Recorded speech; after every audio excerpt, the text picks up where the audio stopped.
ఏ నరుడు కూడా పానము గాని భోజనము గాని ఏదీ జరగదు. ఈరోజు నువ్వు ఇటు రీతిగా కూర్చున్నావంటే దేవుని కృప. అది కొంతమందికి అర్థమవుతుంది, కొంతమందికి అర్థం కావడం లేదు.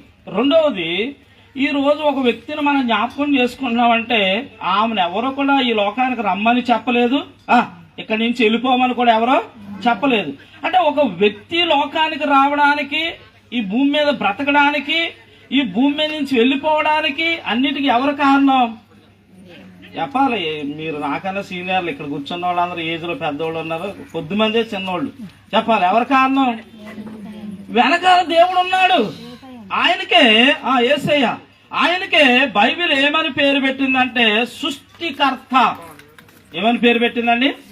సృష్టికర్త. ఆయన నిన్ను సృజించాడు, నన్ను సృజించాడు, ఈ లోకానికి పంపించాడు. అయితే వాక్యం ఏం చెప్తుందంటే నరులారా తిరిగి రండని.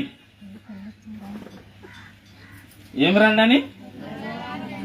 బస్సు ఎక్కి వెళ్తాం, ఒక ఊరు వెళ్తాం. మీరు ఆ ఊర్లో ఉండిపోతారా? ఏం చేస్తాం? మన ఇల్లు ఎక్కడుందో వెతుక్కుంటా మన ఇంటికి వచ్చేస్తాం అన్నమాట. అంటే వాక్య ప్రకారం జాగ్రత్తగా ఉన్నట్లయితే మనం ఎక్కడి నుంచి వచ్చాం?